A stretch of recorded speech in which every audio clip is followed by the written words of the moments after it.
बिस्मिल्लाहिर्रहमानिर्रहीम, अस्सलाम वालेकुम। हमारी सीरिया टाइम न्यूज़ जो प्रोग्राम व्यूज़ टाइम आवा यहाँ महताब अली नूर। नाज़रीन, मुल्क में ख़बरूं जेके आहिनि उहे तमामु घणियूं आहिनि। क़ौमी असम्बली जो पार्लियामेंट जो गॾियल इजलास बि हलंदड़ आहे। पंजाब असम्बली जे हवाले सां परवेज़ इलाही ख़िलाफ़ एतमादी रिथ जेका आहे उहा गुज़िरियल ॾींहुं पेश थी चुकी आहे। उन जे मथां एतमाद जो वोट वठण जी तलवार लटके पई। इमरान ख़ान मीडिया सां ॻाल्हि ॿोल कई। आसिफ़ ज़रदारी, चौधरी शुजात जूं मुलाक़ातूं बि हलनि पयूं, पर सियासी जेका छिकताण आहे इन खां हटी करे मुल्क खे जेको वॾो चैलेंज दरपेश आहे उहो आहे दहशतगर्दीअ जो। सिक्योरिटी जेका आहे उहा असांजी रिस्क ते आहे। बनू में CTD सेंटर ते जेको आचर ॾींहुं दहशतगर्दनि हमलो कयो, कुझु रिपोर्ट्स इहे आहिनि त अञा ताईं ऑपरेशन हले पियो। कुझु रिपोर्ट्स इहे दावा कनि पियूं त उहो ऑपरेशन मुकमल कयो वियो आहे। यरगमाल बणियल माण्हुनि खे सिक्योरिटी फोर्सिस बाज़ियाब कराए वरितो आहे।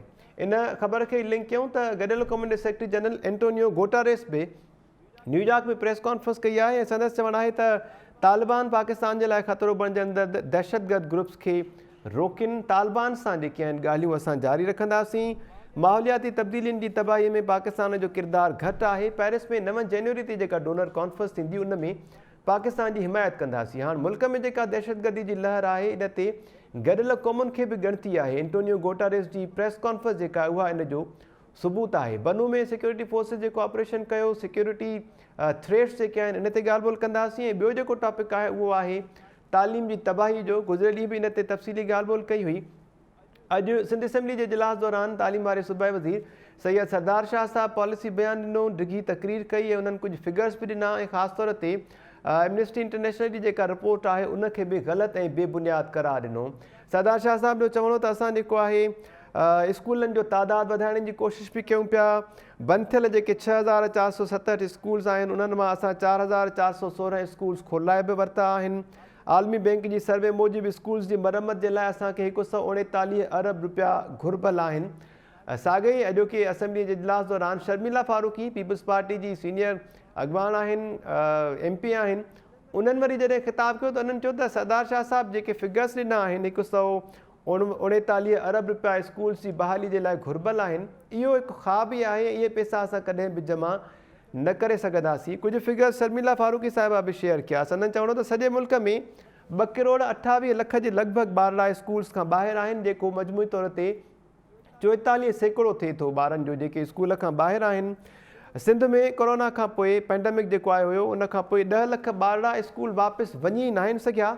ऐं मूंखे यादि हूंदो त गुज़िरियल ॾींहुं जेका ॻाल्हि ॿोल दौरान नसीर मेमन साहब ऐं डॉक्टर यूब शेख साहब तजवीज़ ॾिनी त आर्ज़ी लर्निंग सेंटर्स क़ाइमु कया वञनि, पोइ उहे भले वॾेरनि जूं ओताकूं हुजनि, गवर्नमेंट जूं ख़ाली पियल बिल्डिंग्स हुजनि या वरी वणनि जे हेठां ॿारनि खे विहारे तालीम ॾियारिजे, पर फौरी तौर ते आर्ज़ी लर्निंग सेंटर्स क़ाइमु करणु तमामु ज़रूरी आहे।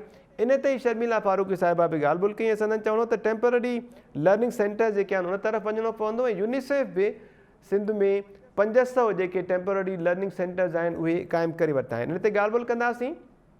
पैनल में जेके तजिया निगाह शामिल आहिनि, नसीर मेमन साहब असांखे जॉइन कयो आहे, डॉक्टर यूब शेख साहब, प्रोफेसर इनाम भट्टी साहब, डॉक्टर रफ़ीक अहमद चांडियो साहब ऐं शर्मिला फारूकी साहिबा जेकी सीनियर अॻवान आहिनि पीपल्स पार्टी जा MP, उन्हनि बि असांखे जॉइन कयो आहे। Thank you so much sir, अवां सभिनी खे वेलकम भलीकार। शर्मिला साहब आपसे शुरुआत करते हैं। बहुत मेहरबानी, बड़ी आपने टाइम न्यूज़ के लिए वक्त निकाला। डिटेल्ड स्पीच आपने की आज सिंध असम्बली के सेशन के दौरान। 2 करोड़ के लगभग बच्चे आउट ऑफ स्कूल्स हैं, टेम्पररी लर्निंग सेंटर्स की तरफ जाने की आपने बात की। तजावीज़ आपने क्या दी सैयद सरदार शाह की स्पीच के बाद? कुछ डिटेल्स बताइएगा, किस तरह बेहतरी ला सकते हैं हम? जी बहुत शुक्रिया। देखिए, सिंध के अंदर तालीमी इदारों में से 19,000 कुछ ऐसे स्कूल्स हैं जो या पूरी तरीके से या पार्शली वो सैलाब की तबाहकारियों से तबाह हो चुके हैं। अच्छा, अब जो फिगर एक शाह साहब ने एक फिगर दी थी 139 अरब रुपए के इन स्कूल्स की तामीर नौ और उनकी बहाली के लिए 139 अरब रुपए दरकार हैं। ये एक बहुत ही बड़ी रकम है, बहुत ही बड़ी रकम है। और जो हम सिनेरियो देख रहे हैं पूरे मुल्क के अंदर, वहाँ पर इस तरह मैंने कहा कि सबसे पहले तो जो आपकी प्रायोरिटी होगी वो होगा कि घर बनाना लोगों के। اس کے بعد ہوگا انفراسٹرکچر کو ڈیولپ کرنا. یہ اسکولس کے لیے یہ اتنی بڑی رقم میں سمجھتی ہوں کہ ضرورت تو بالکل ہے جس طرح شاہ صاحب نے کہا, جی لیکن یہ پوری طریقے سے ملنا بہت ہی مشکل, بہت ہی بڑا چیلنج ہوگا.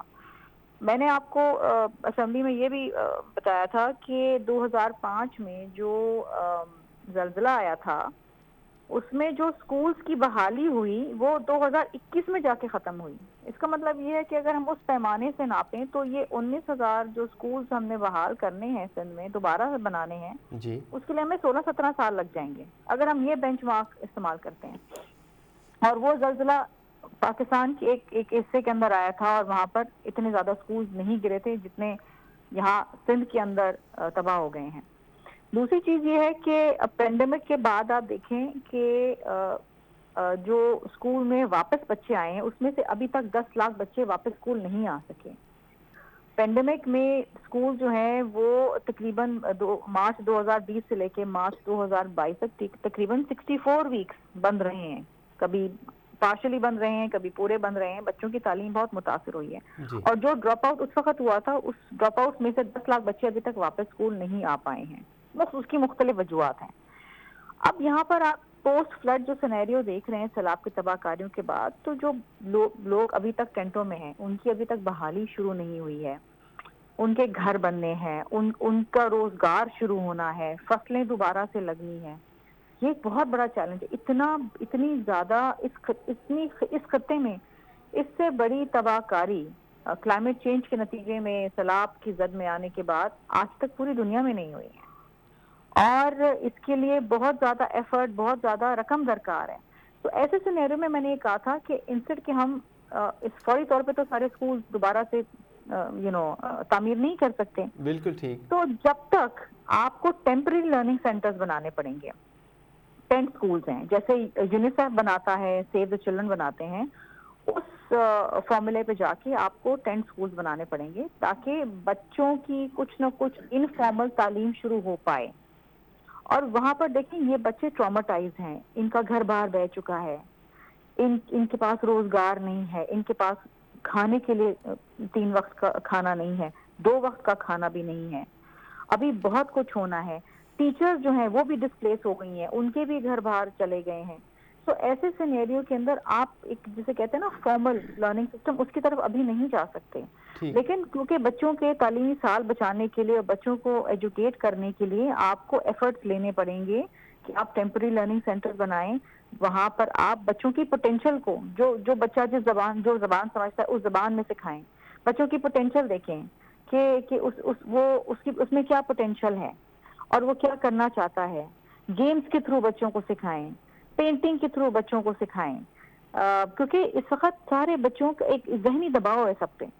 اگر ایک بچہ جو ہے وہ 5-6 سال کا ہے, اس کا گھر بہہ گیا ہے, وہ اپنے سامنے دیکھ رہا ہے اس کا گھر بہتا ہوا, وہ دیکھ رہا ہے کہ اس کی جو چھوٹی پونجی تھی, کوئی گڑیا تھی, کچھ تھی, وہ چلی گئی ہے, کسی کا باپ بہہ کے مر گیا ہے, کسی کی ماں چلے گئی, کسی کا بھائی چلا گیا ہے. شرمیلا صاحب, آپ نے ایک تجویز دی کہ فوری طور پر ٹیمپرری لرننگ سینٹرز قائم کیے جائیں, ٹھیک ہے, لیکن شاہ صاحب نے بچوں کو اسکول واپس لانے کے حوالے سے کوئی روڈ میپ نہیں دیا. انہوں نے ٹیچرز کو لائسنس دینے کی تو بات کی, انہوں نے یہ بھی اعتراف کیا کہ اس وقت بھی 4,000 سے زائد اسکولز جو ہیں ان کی عمارتیں ہی نہیں ہیں, بچے کھلے میدانوں میں تعلیم حاصل کر رہے ہیں.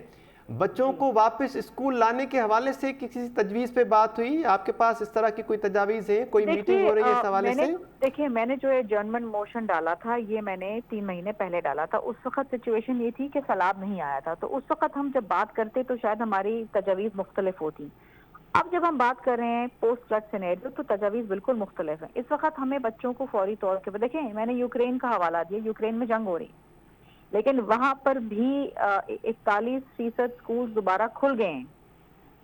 تو ہمیں وار فوٹنگ کے اوپر کوئی پلان بنانا پڑے گا اور کوئی ایسا فارمولا طے کرنا پڑے گا جہاں پر, اور طریقہ یہی ہے, ہم ابھی دیکھیں نا عمارتیں نہیں کھڑے کر سکتے, بلڈنگیں اسکولز نہیں کھڑے کر سکتے, ہمیں ٹیمپرری لرننگ سینٹرز کی طرف جانا پڑے گا.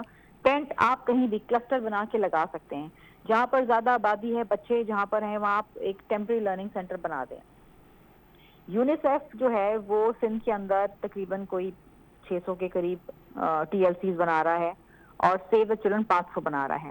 جی جو جہاں پر یہ جو یونیسیف بنا رہا ہے اس میں کوئی 350 کے لگ بھگ ٹیچرز انہوں نے رکھی ہیں اور 19,000 تقریباً بچے 19,000 ان TLCs میں ابھی پڑھ رہے ہیں. تو اس موڈ کے اوپر اگر ہم جائیں تو میں سمجھتی ہوں کہ ہم کچھ نہ کچھ تعلیم کے حوالے سے بچوں کو دوبارہ سے اس روڈ میپ کے اوپر لا سکتے ہیں جب تک ان کے اسکول کی بحالی ہو اور فارمل ایجوکیشن سسٹم کے اندر جائیں.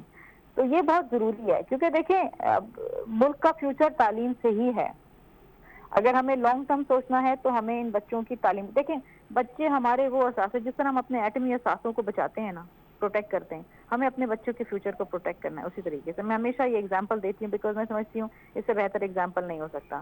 ہم اپنے نیوکلیئر ایسٹس کو اس طرح بچا کے رکھتے ہیں اس طرح سنبھالتے ہیں اس طریقے سے ہمارے بچے ہمارے فیوچر ہے ہمیں ان کو سنبھالنا ہے. تو اس وقت ہمیں ایک ٹیمپرری لرننگ موڈ کی طرف جانا پڑے گا. ٹھیک ہے شرمیلا صاحبہ آپ کے وقت کے لیے بہت بہت شکریہ. پروگرام میں پینل ڈسکشن ہوتی ہے ہمارے ساتھ دوسرے پینلسٹ بھی موجود ہیں. رابطو مجھے خیال ہے شرمیلا صاحبہ کٹے وئی. نصیر صاحب گال بول بدھی ہمارا شرمیلا فاروقی جی. جی جی نصیر صاحب شرمیلا لگ بھگ وہی گالوں کیوں جو گزرے لی اواں کیوں ڈاکٹر ایوب شیخ صاحب کیوں آرزی لرننگ سینٹر جو ہیں فوری طور تے اساں کے قائم کرنا پوندا پو وڈیرن جو اوتاق ہوجن یا خالی پیل بلڈنگز ہوجن. سردار شاہ صاحب جا گال بول کئی ہے انہوں رگو ایمنیسٹی انٹرنیشنل جی ان رپورٹ کی تردید کئی انہوں اعتراف کیا تو 4,000 کا ودیک اسکولز جو انہوں نے عمارتوں نہ ماسٹر جو ودیک بھرتی کیوں پیا پر ॿारनि کے اسکول आणण जी का ॻाल्हि अञा ताईं न पई थिए सर. मां त सरदार शाह जी तकरीर न ॿुधी आहे पर मुंहिंजो ख़्यालु आहे त हींअर ॿिया सभु मामला हिकिड़े पासे रखी सिर्फ़ु हिन हिकु सुवाल ते प्लानिंग ऐं तजवीज़ूं वठणु घुरिजनि रिथूं वठिजनि ॻाल्हि थियणु घुरिजे त स्कूल रिवाइवल थिए कीअं. सिंध में एजुकेशन रिवाइवल फ्लड रिहेबिलिटेशन जो सभ खां अहम कंपोनेंट हुजणु घुरिजे हा जंहिं ते एक्चुअली ॻाल्हि नथी थिए. फ्लड रिहेबिलिटेशन ते जेतिरो बि हींअर कमु हले पियो इनफैक्ट कल्ह वर्ल्ड बैंक जे जेको बोर्ड आहे उन पाकिस्तान लाइ $1.7 बिलियन जा प्रोजेक्ट्स अप्रूव करे छॾिया आहिनि जेका लॻभॻि 400 अरब रुपया थींदा. उन में इंफ्रास्ट्रक्चर आहे रेस्क्यू सर्विसिस आहिनि पंहिंजो लाइवलीहुड आहे हाउसिंग आहे. इहे सभई इम्पोर्टेंट ॾिसो बोर्ड खां पोइ जॾहिं हर शइ तबाह थी वई आहे त असां इहो नथा चऊं त इहे अहम न आहिनि. इहे अहम तरीन शयूं आहिनि. खंड बंदि थियणु घुरिजनि रोड ठीकु थियनि माण्हुनि खे अजो खपे माण्हुनि खे रोज़गार ऐं पंहिंजो गुज़र सफ़र जा वसीलनि जी बहाली खपे. इन खां को बि माण्हू इनकार नथो करे सघे पर इन एॾी वॾी अहम शयुनि जी फ़हरिस्त में तइलीम जी बहालीअ खे बि एतिरो ई अहमियत सां बयानु करणु घुरिजे ऐं उन लाइ वसीला मोबिलाइज़ करणु घुरिजनि. जेसिताईं आरज़ी सेंटरनि जो सुवालु आहे त आरज़ी लफ़्ज़ ते बि थोरो गौर कजो जिते तव्हांजा 20,000 स्कूल कम जा न रहिया आहिनि हुन केतिरा पट पइजी विया आहिनि. चवनि था 7-8,000 पट पयल आहिनि नसीर साहब ऐं 12,000. नसीर साहब sorry to interrupt you. Sharmila साहबा सां राब्तो ॿीहर बहाल थियो आहे सर. शर्मिला साहबा thank you so much ma'am आपने दोबारा आपसे रब्ता किया. नसीर साहब कुछ पूछना चाहिए अवां शर्मिला साहबा का. जी जी जी जी शर्मिला फारूकी साहबा आपका बहुत शुक्रिया. आपने काफ़ी तफसीली मालूमात फराहम की और मैं आपकी इस बात से मुतफिक हूँ कि इतने बड़े डिजास्टर से निकलना और इतने सारे स्कूलों की तमीर नो कोई आसान काम नहीं है बहुत बड़ा काम है. मैं सिर्फ एक दो तजावीज़ आपकी मार्फत हुकूमत तक पहुँचाना चाहूँगा. एक तो ये कि एजुकेशन रिवाइवल का पूरा अब एक प्लान बनाने की ज़रूरत है. इस वक्त फ्लड की बहाली के लिए जितने भी प्रोजेक्ट्स आ रहे हैं वो हाउसिंग इंफ्रास्ट्रक्चर और लाइवलीहुड पे फोकस्ड हैं. ऑब्वियसली वो इंतहाई ज़रूरी चीज़ें हैं. इनमें कोई इस वक्त इफ्स एंड बट्स नहीं है इधर एंड आर नहीं है. ये सारी चीज़ें इंपॉर्टेंट हैं. तो जहाँ इतनी अहम चीज़ों पे फंडिंग के लिए एफर्ट हो रही है उसमें तालीम की बहाली को भी शामिल किया जाए और सिंध गवर्नमेंट तालीम की बहाली का एक प्लान कम अज़ कम बनाए. वी अंडरस्टैंड कि ये 2-4 साल का प्लान नहीं होगा लेकिन वो एक रोड मैप बन जाए कम अज़ कम. इस वक्त तक ज़्यादातर हम बातें ब्रॉडली कर रहे हैं. एक और तजवीज़ गुजारिश कर दूँ कि उस पर फिर आप दोनों पे कमेंट कीजिएगा. देखें 20,000 स्कूल इस वक्त अमली तौर पर नाकारा हैं. 7-8 हज़ार कम्प्लीटली मुनहदम हुए और बाकी जुज़वी तौर पर जुज़वी वाले भी शायद काबिल ना हो. ये रिस्क होगा बच्चों के लिए. तो جو آپ ٹیمپرری لرننگ سینٹرز کی بات کر رہی ہیں وہ بھی اس وقت تک یونیسیف بمشکل 500 بنا سکا ہے، کیونکہ ظاہر ٹیمپرری لرننگ سینٹر کوئی آسان چیز نہیں ہوتی. تو اتنے بڑے اسکیل پہ شاید سینٹرز بھی اس طرح نہ بن سکیں. میری یہ تجویز ہے کہ اس سینٹر سے مراد تمبو والا اسکول نہیں ہوتا، صرف گاؤں میں خالی جگہیں بھی ہوتی ہیں، لوگ بھی ڈونیٹ کر سکتے ہیں، گورنمنٹ کی خالی عمارات بھی ہیں، سیکنڈ شفٹ بھی ہو سکتی ہے. تو یہ ولیج لیول اور اسکول لیول ریوائیول پلان بنانے کی ضرورت ہے. اس کے علاوہ جنرل پرسکرپشن شاید ہیلپ فل نہ ہو سکے. Thank you. 139 ارب روپیز تو امپاسبل ہے جس طرح آپ نے فرمایا تھا شرمیلا صاحبہ. جی یہی کہا نا کہ آپ بالکل، آپ کے معزز مہمان بالکل صحیح فرما رہے تھے.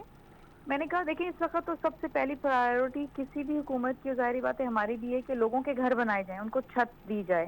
ٹھیک. اس کے بعد یہ ہے کہ انفراسٹرکچر ہوتا ہے، پھر کہیں جا کے اسکول کی باری آتی ہے. اسکول کی بحالی ڈیفینیٹلی ہے، اس پہ ایجوکیشن ڈپارٹمنٹ اور ڈیفینیٹلی سندھ گورنمنٹ بات کر رہی ہے، ورلڈ بینک سے بھی، یورپین یونین سے بھی اور یونیسیف سے بھی، سب سے بات کر رہے ہیں. لیکن اگین میں نے کہا کہ ابھی تو وہ گھر بنانے کے لیے نہ جانے کتنے ارب روپوں کی ضرورت ہے. ٹھیک.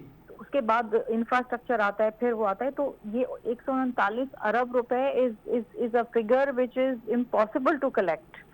مطلب آئی وش ہم یہ کر سکتے، لیکن میں نہیں سمجھتی کہ دنیا کے پاس اتنے پیسے ہوں گے ہمیں دینے کے لیے.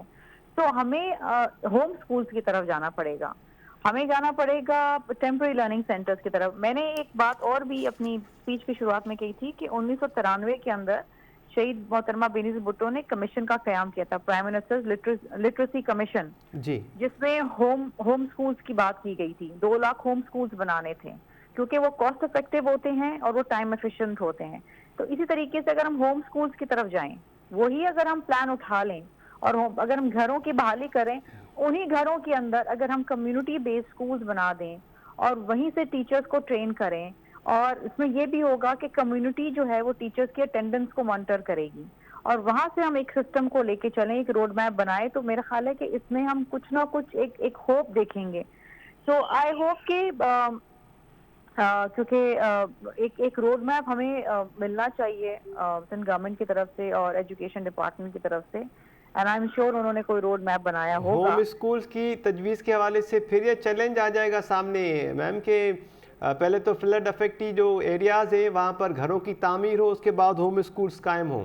انعام صاحب دس از پروبیبلی ایک سیکنڈ فیز میں. ابھی تو جس طرح میں نے کہا کہ اگر فوری طور پہ وار فٹنگ کے اوپر اگر آپ کوئی کام کرنا چاہتے ہیں ایجوکیشن کی بحالی کے حوالے سے سندھ میں، تو آپ کو ٹیمپرری لرننگ سینٹرز کی طرف جانا پڑے گا، جیسے آپ ٹینٹ اسکول کہہ لیں یا جی.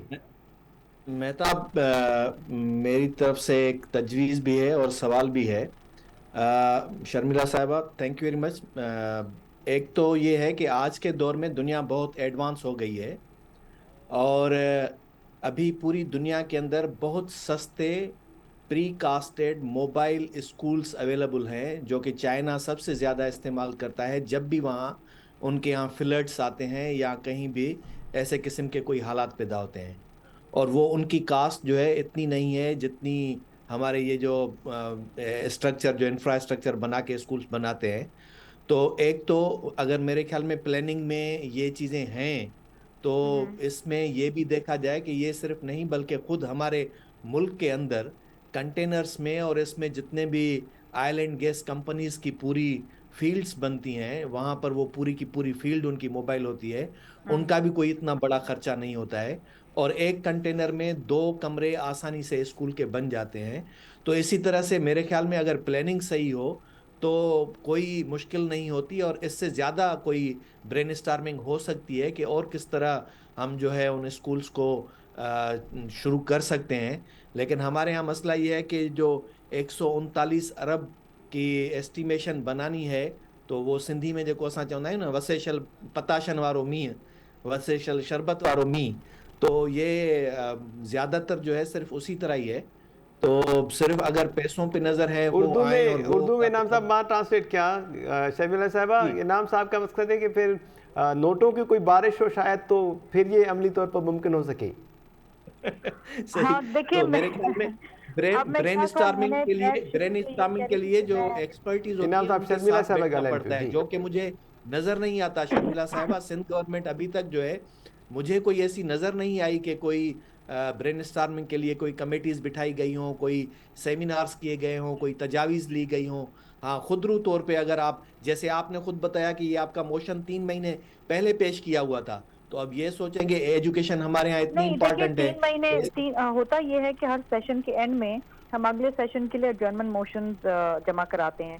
تو جب جولائی کی اینڈ میں ہمارا سیشن ختم ہوا تھا تو میں نے یہ جرمن موشن جمع کرایا تھا. بالکل ٹھیک ہے, لیکن اس کے unfortunately- بعد تو اتنے حالات یہ ہو گئے تو جی ایجوکیشن میں تو یہ کہہ ہماری رہی ہوں کہ اس پریارٹی پر ہونا چاہیے نا, اور ایمرجنسی بیسس پہ تو اس پہ زیادہ کام ہونا چاہیے. جی ایشو یہ تھا کہ سیلاب آ گیا اور تمام کے تمام ایم پی ایز اپنے اپنے ضلع میں تھے, تو پاسبل نہیں تھا. پچھلے 3 مہینے بعد یہ اب سیشن آیا ہے, تو پچھلے تو چند ماہ کے اندر پاسبل ہی نہیں تھا سیشن بلانا, کیونکہ اتنی زیادہ سیلاب کے حوالے سے ریلیف کے ایفرٹس وہ سارے جاری تھے, تو nobody was available for the session. تو اگر یہ پہلے آتا تو شاید میں کچھ اور تجاویز دیتی کہ لٹریسی ریٹس ان میں کس طرح بڑھانا ہے, کیا کرنا ہے, کیا نہیں کرنا. لیکن اب پوسٹ فلڈ سینیریو تو پورا سینیریو چینج ہو گیا نا, ڈائنامکس ہی چینج ہو گئے, سندھ کے ڈائنامکس چینج ہو گئے ہمیشہ کے لیے. تو اب یہ ہے کہ آپ نے بالکل اچھی بات کی ہے, یہ بھی ہو سکتا ہے. اور اب اگر ہم جب اسکولز بنانے کی بات کرتے بھی ہیں تو ہمیں کلائمیٹ ریزسٹنٹ اسکولز بنانے ہیں کہ وہ کہ آئندہ خدا نہ خواستہ, بیکاز دیکھیں میں یہ سمجھتی ہوں کہ یہ پہلا اور آخری سیلاب خدا نہ خواستہ نہیں تھا. جو کلائمیٹ چینج کے حوالے سے تبدیلیاں آ رہی ہیں تو خدا نہ خواستہ شاید یہ دوبارہ آئے, آگے کچھ مزید تباہی بھی آ سکتی ہے. بالکل شرمیلا صاحبہ, آپ کے وقت کے لیے بہت بہت شکریہ. مزید 1 منٹ پلیز آپ کا لینا چاہوں گا. ڈاکٹر رفیق صاحب, اب کچھ پوچھنا میم کھاں بریف رکھجو سر پلیز. جی میرا کچھ کمنٹ ہے. آئی تھنک کہ شرمیلا صاحبہ کی efforts are very much appreciated, لیکن میں سمجھتا ہوں کہ I am the first hand victim of that flood. I belong to that area. اس وقت تک جو ہے ہم نے دیکھا ہے کہ ورلڈ بینک جس طرح سے کام کر رہی ہے, انہوں نے کنسلٹیو میٹنگ شروع کی ہوئے ہیں, but I don't see any activity on part of ministry of education. پہلے تو یہ ہے کہ منسٹری آف ایجوکیشن کی اپنی جو کیپیسٹی ہے اس کو بھی ریئلسٹکلی اسیس کرنا چاہیے کہ یہ جو جائنٹک ٹاسک ہے اس کے لیے وہ ریڈی ہیں, وہ صرف بیوروکریٹک قسم کی چیزیں کر رہے ہیں.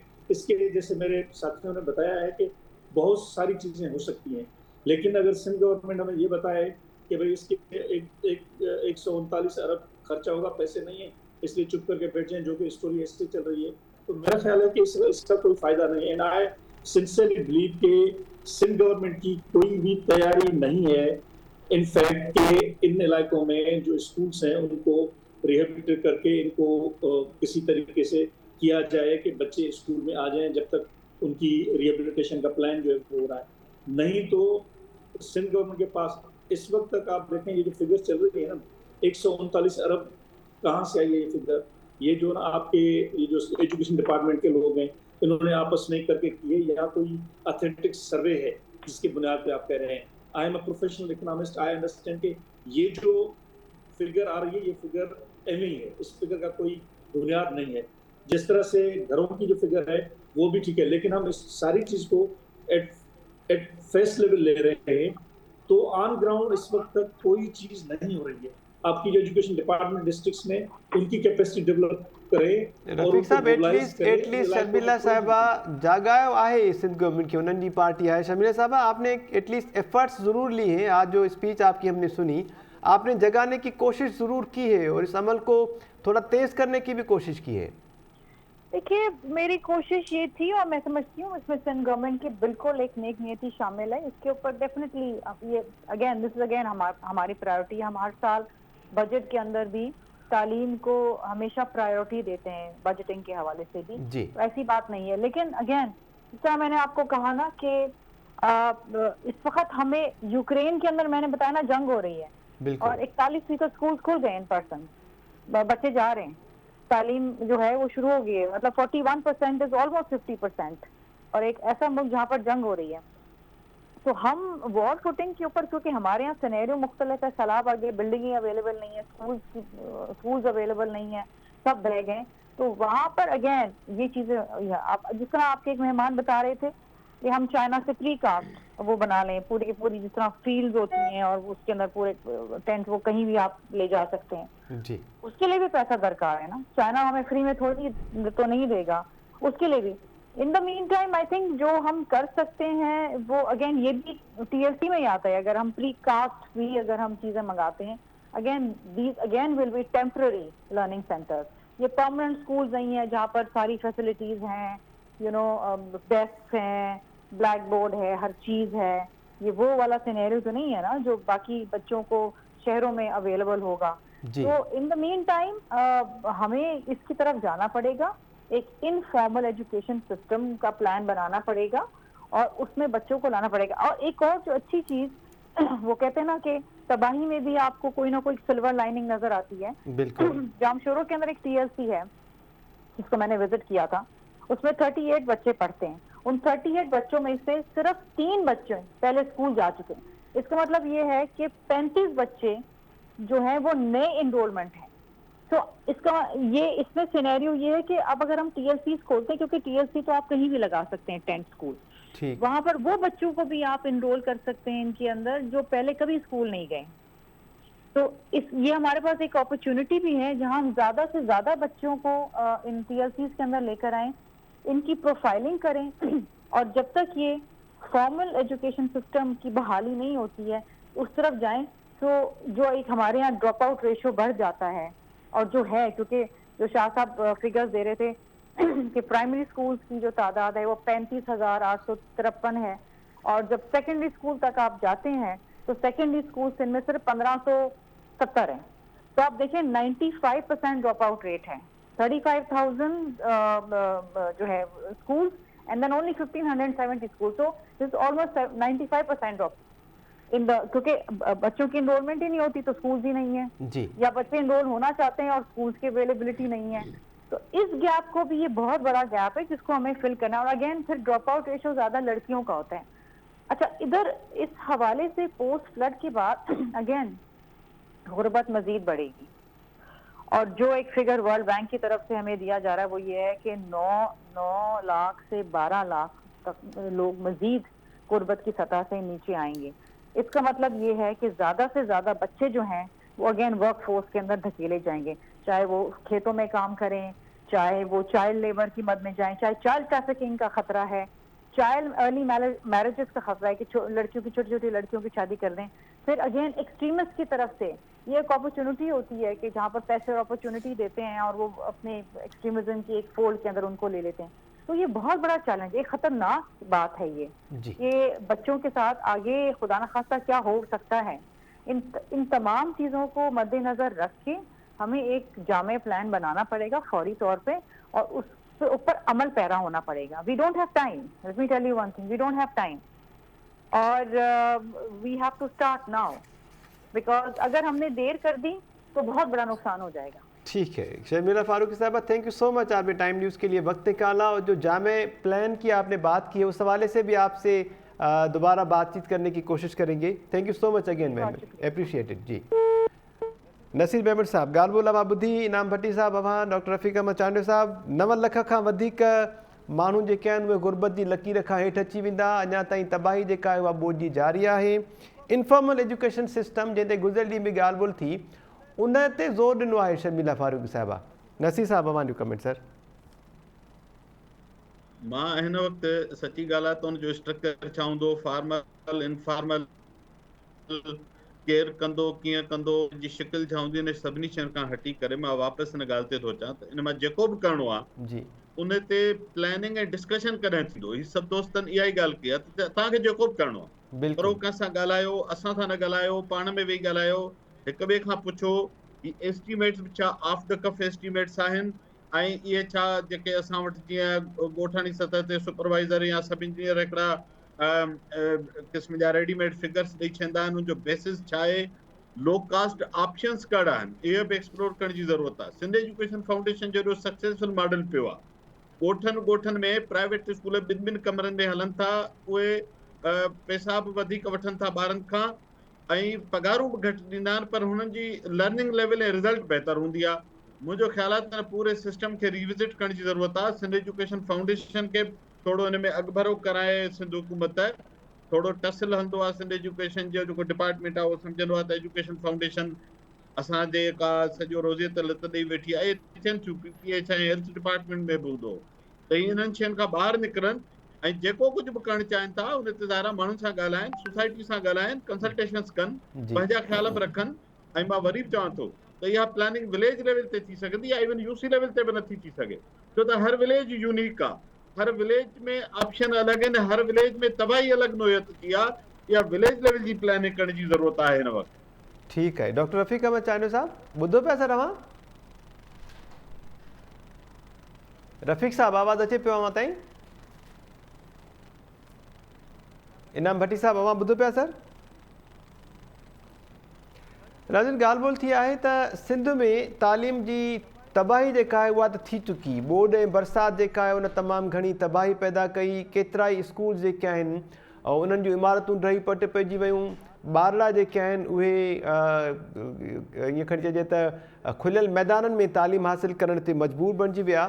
सिंध हुकूमत अञा अमली तौर ते के क़दम खयां न आहिनि, पर अॼु सिंध असेंबली जे इजलास दौरान सैयद सरदार शाह बि ॻाल्हायो आहे ऐं शर्मिला फारूकी साहिबा जेका स्पीच कई ऐं जेका ॻाल्हि ॿोल कई उन्हनि सां बि असां ॻाल्हि ॿोल कई आहे। उन्हनि जो इहो चवणो त इनफॉर्मल एजुकेशन सिस्टम ऐं ख़ासि तौर ते टेम्पररी जेके लर्निंग सेंटर्स आहिनि उहे क़ाइमु करण ते असां ज़ोर भरियूं था ऐं कोशिशि असांजी जारी आहे त यूनिसेफ सां गॾिजी कुझु आलमी इदारनि सां गॾिजी करे इन मामले ते ॻाल्हि ॿोल करे सघिजे। रफ़ीक साहब अवां आहियो सर लाइन ते? इनाम साहब अवां ॿुधो पिया सर? जी जी मेहताब। इनाम साहब अवांजो छा ख़्यालु आहे? जेका तजवीज़ अवां ॾिनी उन ते बि उन्हनि जो चवणो त इन में बि ज़ाहिरी ॻाल्हि आहे पैसा खपंदा। प्री कास्टिंग जेके स्कूल्स जी अवां ॻाल्हि कई, चाइना जेका आहे उहो सभिनी खां वॾो इम्पोर्टर आहे, ठाहे बि पियो, उन खां वठी सघिजे थो सर? मेहताब, पहिरीं ॻाल्हि त चाइना हुजे या पाकिस्तान हुजे या केर बि हुजे, पहिरीं तय त कनि त हिननि जी रिथाबंदी कीअं आहे, प्लानिंग कीअं आहे। जीअं नसीर चयो पए, ही किथे ईअं त कोन्हे त हिननि रुगो बसि जेको नॉर्मली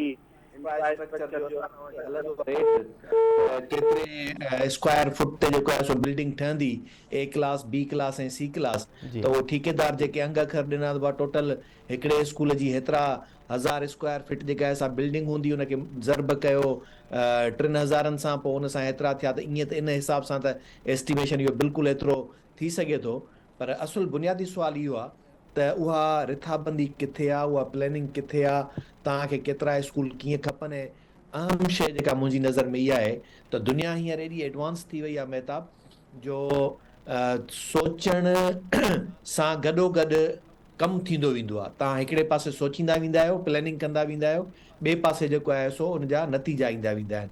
हिते ख़ुदि असां वटि उहे कंपनियूं मौजूदु आहिनि जेके इहो सभु कुझु करे सघनि थियूं।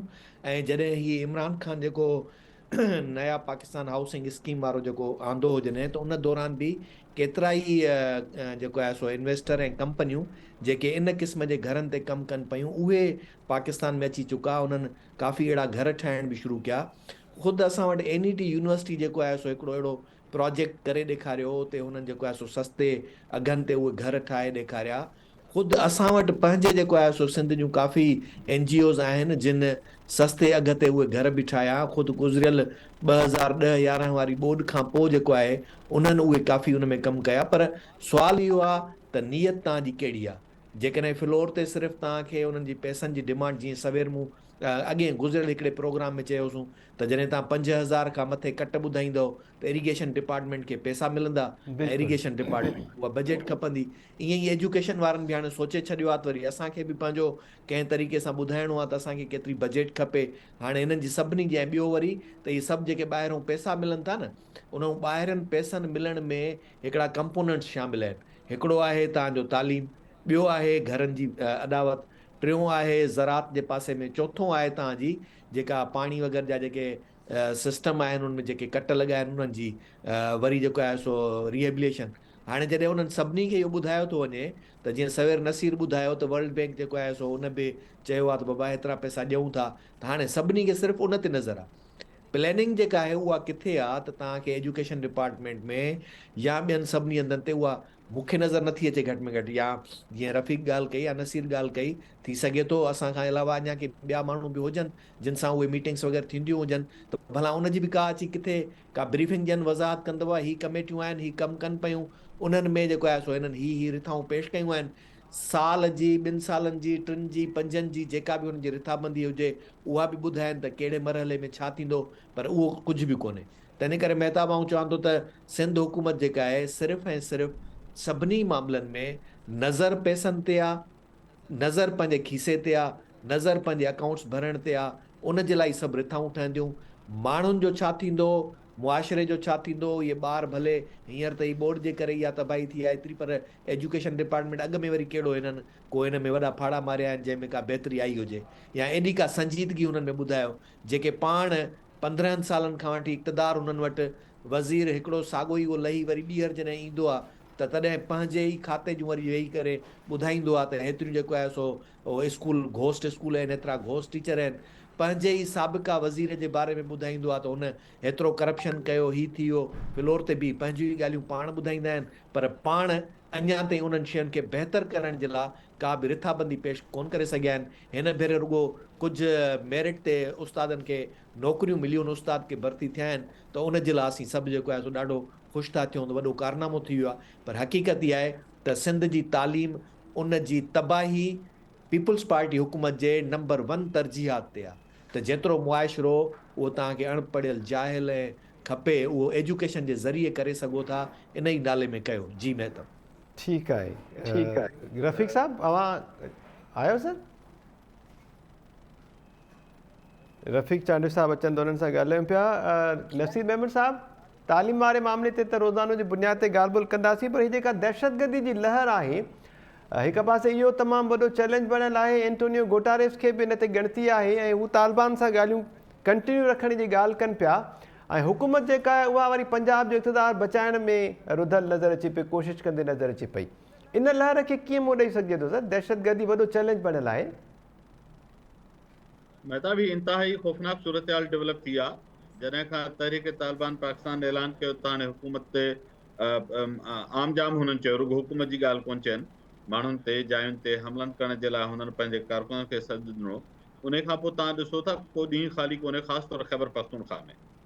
ऐं हाणे जेके इंतिहा आहे त उहो इदारो जंहिंखे दहशतगर्दी खे मुंझो ॾियणो आहे जी, उनजो हेडक्वार्टर जेको कैंटोनमेंट जे अंदरि आहे, बिल्कुलु उते जेके हथे ख़ाली क़ैदी आहिनि से हथियारबंद मुहाफ़िज़नि खे ओवर पावर करे, यरगमाल करे ऐं ईअं कंट्रोल करे वेही रहिया जो नेट जेको ऑपरेशन थियो आहे हींअर, जेको उनजे दिफ़ा वारे वज़ीर ब्रीफिंग ॾिनी आहे, उहो चए थो त SGS जेको तमामु हिकिड़ी हाईली ट्रेंड स्किल्ड फोर्स आहे पाकिस्तान जी, उन जा बि 2 सिपाही उन में मारिजी विया आहिनि, शहीद कया विया आहिनि, ऐं ॿिया बि उन में ज़ख़्मी बि ॿुधाया था वञनि।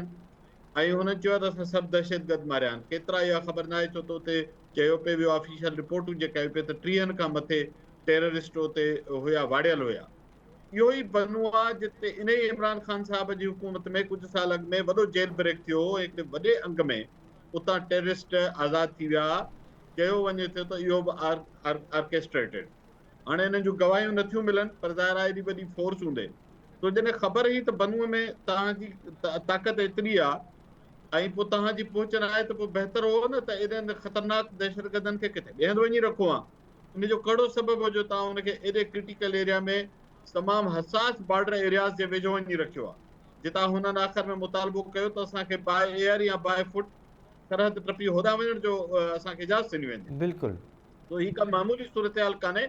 जॾहिं गैतरेस उतां ॻाल्हि करे थो, अमेरिका जो जेको आहे अॼु तर्जुमान आहे स्टेट डिपार्टमेंट जो, उन इहा ॻाल्हि कई आहे, इहो सभु कुझु थियो जो जॾहिं साल खनि जी पूरी हिकिड़ी विथी हुननि खे मिली वई। इहो बि ऑफिशियल एजेंसीज़ रिपोर्ट कयो आहे, डॉन में छपी आया रिपोर्ट। हुननि चयो त साल पूरो जेका ॻाल्हियुनि जे नाले ते विथी ॾिनी वई न तालिबान खे, उन में हुननि पाण खे रीऑर्गनाइज़ करे वरितो, ऐं उहा विथी दौरान निगोशिएशन छा ते फैलिया, नॉन निगोशिएबल्स ते निगोशिएशन फैलिया।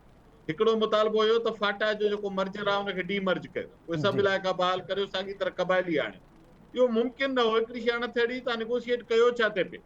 ॿियो हुननि जेके इंतिहाई हुनजा ख़तरनाक टेररिस्ट आहे उन्हनि खे हुननि चयो पिए त आज़ादु कयो वञे। त इहे अणथियणियूं ॻाल्हियुनि ते निगोशिएशन त थींदा आहिनि उन्हनि शयुनि ते जंहिंमें तव्हांजो को प्रिंसिपल अंडरस्टैंडिंग हुजे, पोइ डिटेल्स ते निगोशिएशन थींदा।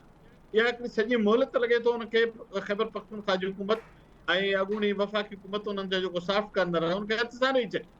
ऐं मां आख़िरी ॻाल्हि करियां त हीउ रुॻो हिते टेररिस्ट अटैक न कयो आहे, पुठियनि 3-4 ॾींहंनि खां चमन जे बॉर्डर ते लगातार ॿिए पासे जी जेका सरकारी फोर्स आहे उहा बि हमला करे पई, उहा बि सिविलियन खे मारे पई, आर्मी जे जवाननि खे मारे पई।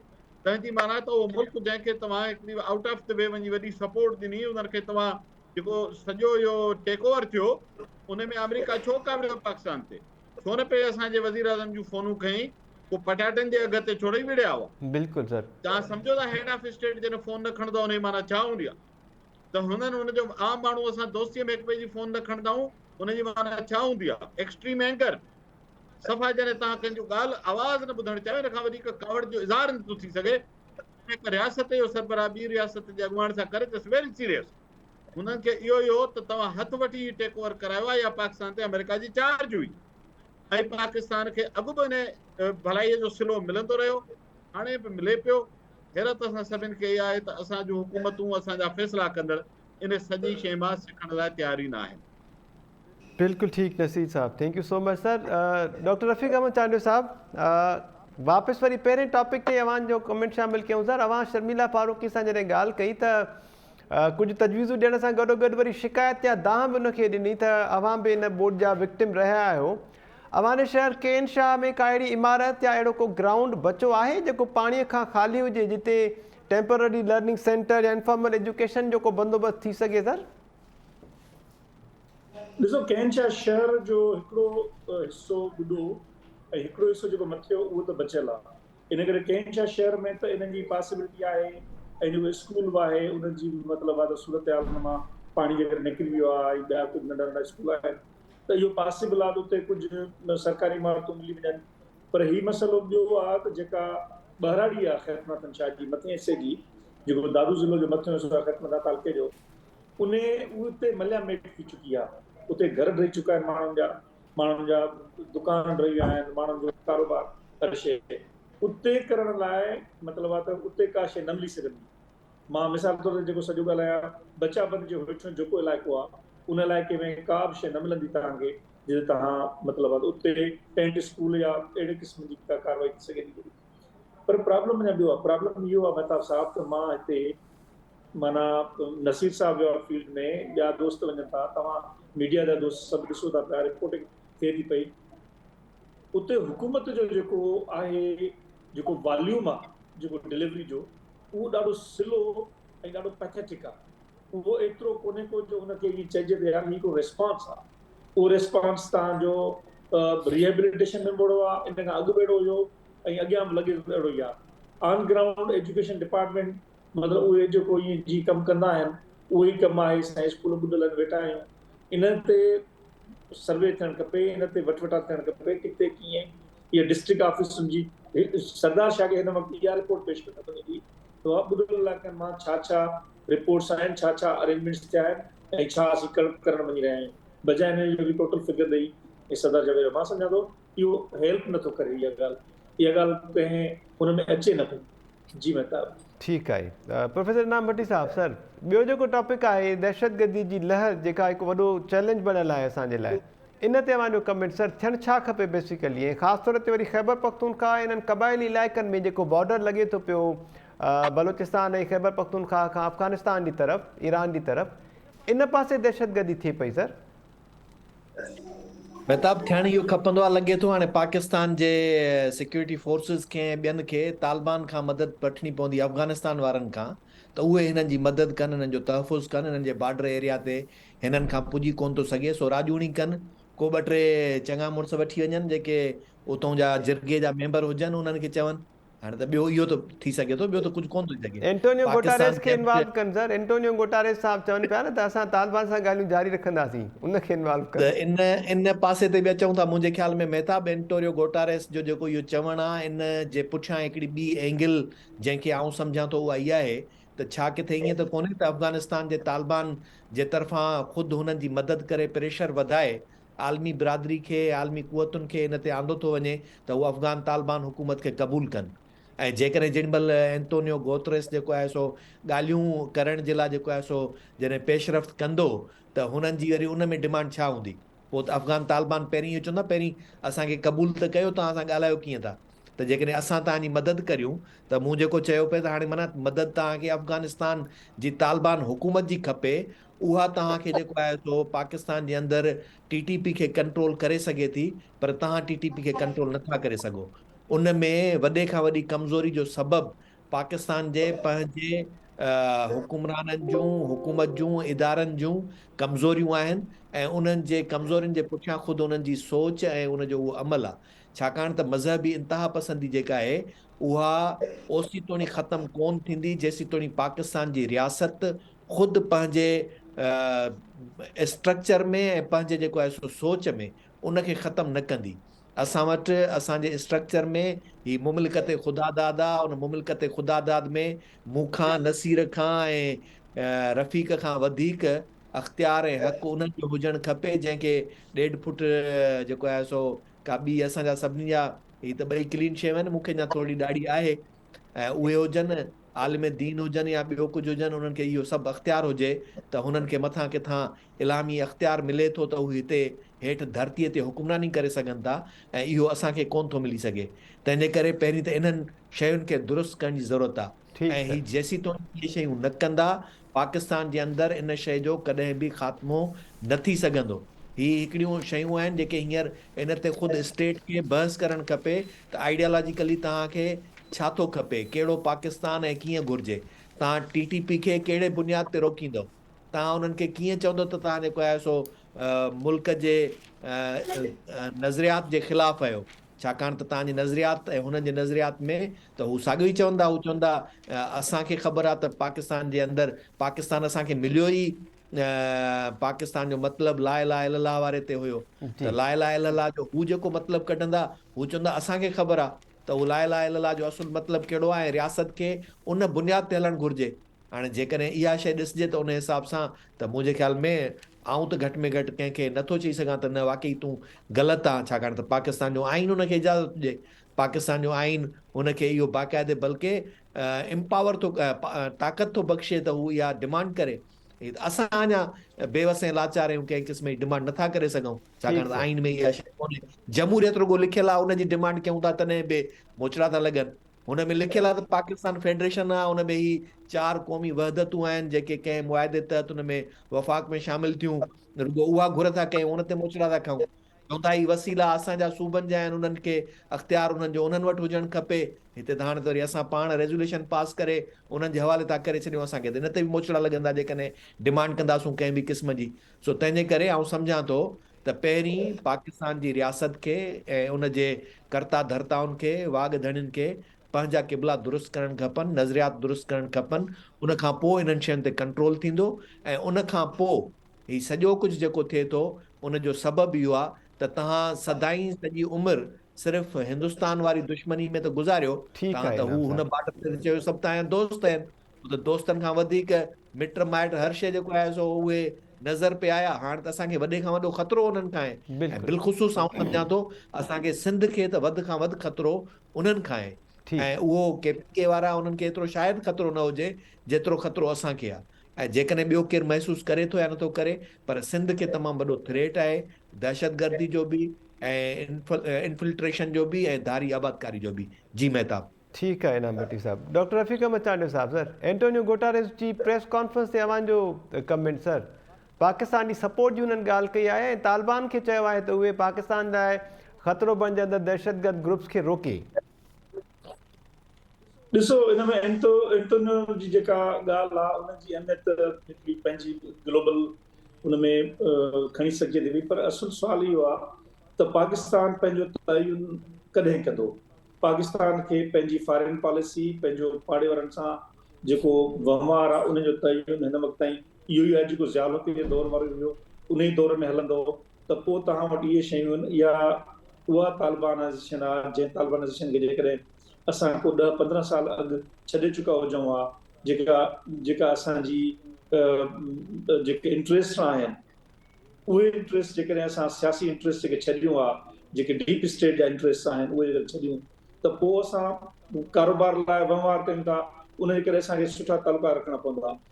तालिबान जो जेको सिस्टम आहे हिन वक़्तु उहो एतिरो हाईली डेवलप थी चुको आहे जो तव्हां उन्हनि खे इन सॼे ख़तरे खे महसूसु न करे सघिया आहियो ऐं तव्हां उन्हनि खे उन में हेल्प कई आहे त उहो मुल्क सॼो उन्हनि हवाले कयो आहे। यानी उहे हिकिड़ा उन्हनि में पहाड़नि में रहंदड़ माण्हू आहे जिन खे तव्हां ज़रबे अज़ब हिन ॻाल्हि में करे चुका हुयो, उहो ऑपरेशन करे तव्हां हुनखे धिकियो पुठियां, पोइ वरी तव्हांजे हमराह वञी कप ॾेखारे हुते ऐं इहो एस्टेब्लिश कयो त भई असां हिते आहियूं ऐं इहो सॼो थियो। इहा सॼी हीअ पंहिंजी करणी भरणी आहे जेको अयाज़ चयो हुयो, इहो सॼो आहे। इन सॼे जो जेको कास्ट आहे पाकिस्तान खे, इहा कास्ट का कमीशन विहणु खपे न, कंहिंजो त कयो सियासतदान कंदो छा, सियासतदान जी त न हुई पॉलिसी। इहा पॉलिसी फेल्यूर आहे ऐं इन पॉलिसी फेल्यूर जो इम्पैक्ट आहे जेको पाकिस्तान ते पइजी रहियो आहे। ऐं उहो इम्पैक्ट एतिरे ख़राब टाइम ते अची रहियो आहे जो पाकिस्तान इहा सॼी जेका सियासी दॿा इहा झले पंहिंजी जेका हिन वक़्तु ॾाढी वल्नरेबल क़िस्म जी फाइनेंशियल पोज़ीशन आहे पाकिस्तान, उन में नथो करे सघे पियो। इन करे पाकिस्तान जे लाइ इहो हाणे न्याय ज़रूरी आहे। हूअं अक्सर ई थींदो आहे जॾहिं पाकिस्तान जा मामला ख़राब थींदा आहिनि, एस्टेब्लिशमेंट पंहिंजी पॉलिसियूं हलाइण लाइ उन नाकामी जो ईंदो आहे वारो, त पोइ ॾींदा आहिनि जमहूरी हुकूमत, हाणे पिया हलायो। 1990 वारो ॾहाको ज़ियाउल हक़ 1988 ताईं पाकिस्तान जी फॉरेन पॉलिसी ज़रिए खानो ख़राब करे चुको। 88 खां पोइ चवंदो आहे हाणे असां इंटरफेयर कयूं कोन था ऐं जमहूरी हुकूमतूं अचनि, पाण में सियासी पार्टियुनि खे विढ़ाईंदा रहिया, करप्शन पंहिंजो पीपुल्स पार्टी नून लीग विढ़ंदा रहिया। 1990 सॼो ॾहाको पाकिस्तान जो बर्बाद थी वियो, जॾहिं दुनिया सॼी में उन ॾहाके में तमामु घणा इकोनॉमिक जेके डेवलपमेंट्स थियूं। उन खां पोइ वरी इहा साॻी सूरत हाल आहे। इहो जेको मामिलो आहे इन ते मां सम्झां थो त सियासी धुरियुनि खे सोढ़ो करणो पवंदो एस्टेब्लिशमेंट खे, ऐं एस्टेब्लिशमेंट जी पॉलिसी ख़तमु करणी पवंदी, पोइ इन जो फ़ाइदो पवंदो। न त अदरवाइज़ असां सम्झूं था त इहो सॼो मुल्क सिंध किथां आयल आहे ऐं काॾे वञी रही आहे ॻाल्हि। तमामु ख़तरनाक सूरत हाल में पाकिस्तान, जेकॾहिं पाकिस्तान हिकिड़ो एटमी मुल्क आहे ऐं असां एज़ अ टैक्स पेयर मां सम्झां थो जेकॾहिं असां चंद तालिबान सां ॻाल्हियूं सवा जान था करे पिया, त पोइ असांजी मतिलबु इहा जेको क्लेम आहे असां हिकिड़ो वॾो ताक़तवर मुल्क आहियूं, इहो शायदि ठीकु न आहे। जी ठीक है डॉक्टर रफ़ीक अहमद चांडे साहब, thank you so much sir. Professor Inam Bhatti साहब, हमारी बड़ी मेहरबानी। नसीर अहमद साहब, thank you so much. Sharmila Farooqui साहिबा सां ॻाल्हि ॿोल थी, हमारी बड़ी मेहरबानी।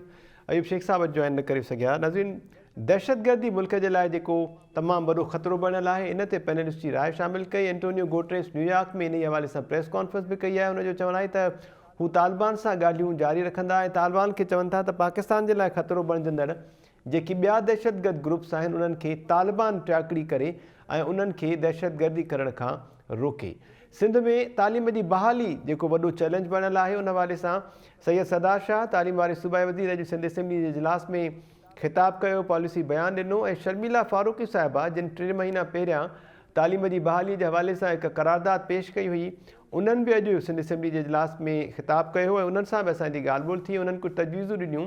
उन्हनि इहो चवणो त असेंबली जे इजलास में बि पंहिंजी गवर्नमेंट खे उन्हनि तजवीज़ूं ॾिनियूं आहिनि त फौरी तौर ते टेम्पररी लर्निंग सेंटर्स, आर्ज़ी जेके सिख्या घर आहिनि तालीम जे हवाले सां, उहे क़ाइमु कया वञनि त जीअं ॿारड़ा जेके आहिनि उहे तालीम जे ज़ेवर खां महरूम न रहनि ऐं फौरी तौर ते स्कूल जेके आहिनि उहे अचणु शुरू थी वञनि। बाक़ी मामला जेके आहिनि उहे वक़्त सां ठीकु करण जी कोशिशि कंदा रहंदासीं। अॼोके प्रोग्राम में एतिरो ई। ईंदड़ प्रोग्राम सां गॾु हाज़िर थींदासीं सुभाणे। अल्लाह निगहबान।